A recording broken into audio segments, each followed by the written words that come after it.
Guys, welcome back to my channel. मैं हूं स्वीटी और आप देख रहे हो स्पार्कलिंग सोल्स। आज के वीडियो में हम बात करेंगे कि मैंने अपने हस्बैंड को कैसे मैनिफेस्ट किया। आप भी ये जानना चाहते होंगे कि मैंने क्या प्रोसेस को फॉलो किया, कितने दिनों तक किया। इसलिए आज के इस वीडियो में मैं आपको अपनी स्टोरी शेयर करूंगी। सबसे पहले ना, जब मैंने ये सोच लिया था कि हाँ मैं शादी के लिए रेडी हूँ, तो मैंने अपने आप से पूछा था कि क्या इस मोमेंट पे मुझे मेरा पार्टनर अगर मिल जाए तो मैं उसकी लाइफ में जाने के लिए तैयार हूँ। कोई भी ऐसी चीज़ है जो मुझे अंदर से ये फील करा रही है, नहीं अभी नहीं, थोड़े टाइम बाद। अगर ये फीलिंग है ना, तो ये भी रेजिस्टेंस है। क्योंकि कई बार ना हम चीज़ों को तो चाहते हैं पर चेंज के लिए रेडी नहीं होते हैं, और इसलिए आपको अपनी विश को मांगते समय ना हमेशा चेंज के लिए रेडी रहना चाहिए। जब मैंने इस प्रोसेस को शुरू किया तो मैं मेंटली इमोशनली पूरी तरह से रेडी थी उस नई जगह जाने के लिए। हाँ, बाद में मुझे थोड़ी सी तकलीफ हुई, मुझे मेरे घर की याद आई, बट मैं तैयार थी। इसीलिए मेरी विश मैनिफेस्ट हुई। मैंने क्या करना शुरू किया ना, कि मैंने सबसे पहले मुझे जो जो चीज़ें चाहिए उसकी एक लिस्ट बनाई। मुझे कैसा इंसान चाहिए था।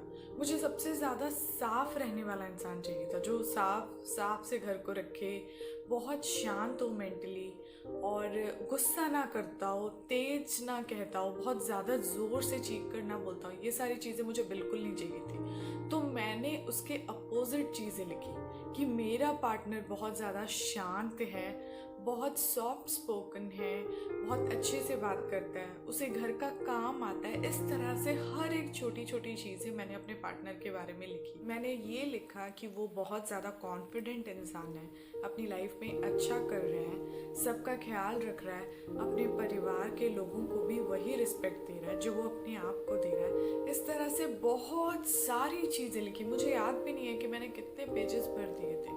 और वो लिखने के बाद ना, मैंने अपने आप से सवाल पूछना शुरू किया। जैसे मैंने अपने पार्टनर के बारे में लिख दिया, पर क्या होता है ना, कई बार हम लिख तो देते हैं पर हम ये नहीं सोच पाते कि ये इंसान को क्या हम डिजर्व करते हैं। तो मैंने वो एक एक पॉइंट पढ़ा और अपने आप से पूछना शुरू किया कि अगर मुझे ऐसा इंसान मिल जाए तो मैं तैयार हूँ।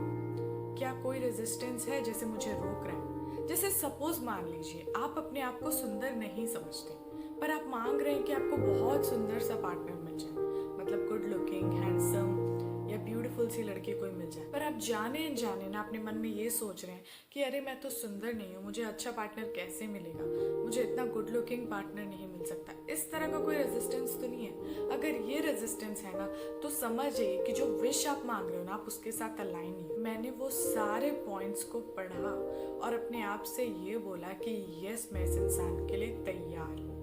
अब जब मैंने उस इंसान को बना लिया था, मतलब कि अपने इमेजिनेशन में क्लियर कर लिया था कि मुझे ये इंसान चाहिए, तो बारी आ रही थी कि मैं अपने आप को अपनी विश के साथ एक करके देखूं। यहाँ पे मैंने अफर्मेशंस लिखना शुरू किए कि मैं अपने पार्टनर के साथ बहुत ज़्यादा खुश हूँ, मैं एक अच्छी लाइफ जी रही हूँ, मैं बहुत सुकून में हूँ, मेरे पास सब कुछ है, मैं हर पल ग्रैटिट्यूड की फीलिंग से भरी हुई हूँ, मेरे आसपास सब चीज़ें डिवाइन प्लान के अकॉर्डिंग हो रही हैं, मेरी लाइफ में हर एक ब्लेसिंग आ रही है, मैं बहुत ज़्यादा डीपली दिल से खुश हूँ।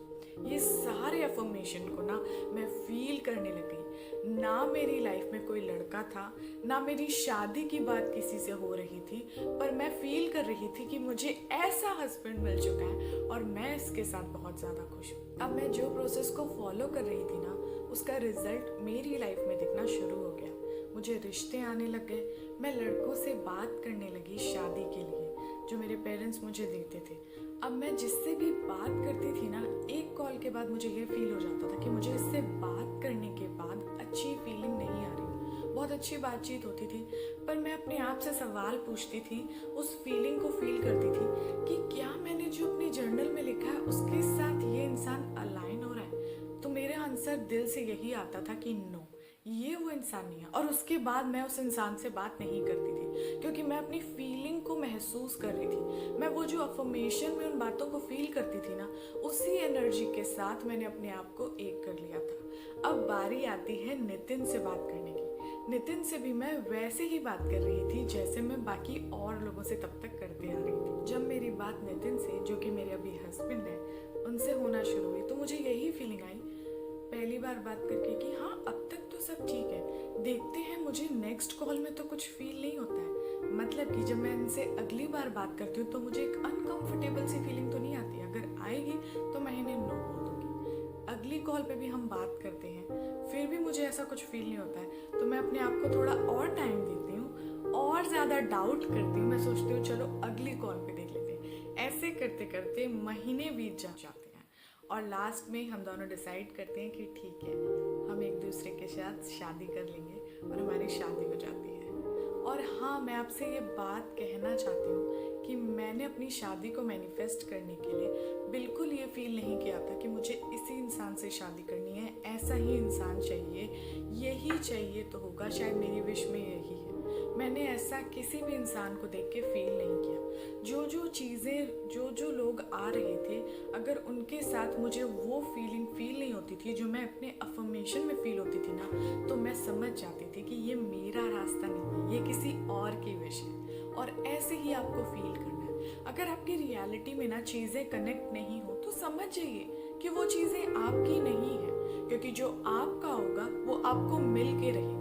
मैं बहुत ज़्यादा टाइम ले रही थी, मैं बहुत डाउट कर रही थी कि ये सोच के कि शायद नितिन भी वो इंसान नहीं है जो मेरी लाइफ में आने वाला है, बट वही मेरा इंसान था। और जो आपका होता है वो आपकी लाइफ में आकर ही रहता है।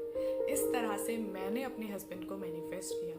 इस सारे अफर्मेशन को मैं रोज़ फील करती थी। जब भी मुझे टाइम मिलता था मैं अपनी डायरी को खोलती थी, सॉफ्ट सा म्यूज़िक लगाती थी और वो सारी चीज़ों को पढ़ती थी और बार बार अपने आप से बोलती थी, फील करती थी कि हाँ मेरा पार्टनर मेरे साथ है। यहाँ पे मैं आपको एक और चीज़ बताना चाहती हूँ कि जब मैं अफर्मेशन को पढ़ती थी ना, तो मैं आँख बंद करके ये महसूस करती थी कि मैं अपने पार्टनर के बगल में खड़ी हूँ, जैसे यहाँ पे मेरा पार्टनर खड़ा है।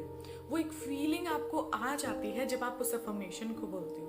और जब फर्स्ट टाइम मैं नितिन से मिली थी और नितिन मेरे बगल में खड़े हुए थे, तो मुझे एग्जैक्ट अपने इमेजिनेशन में वही फीलिंग आई थी कि जो मैंने अपने अफर्मेशन को पढ़ते समय फील किया था। जो चीज़ आपको सही फील कराती है ना, तो समझ जाइए कि वो आपकी ही विश है, वो आपका रास्ता है, वो आपका सही रास्ता है।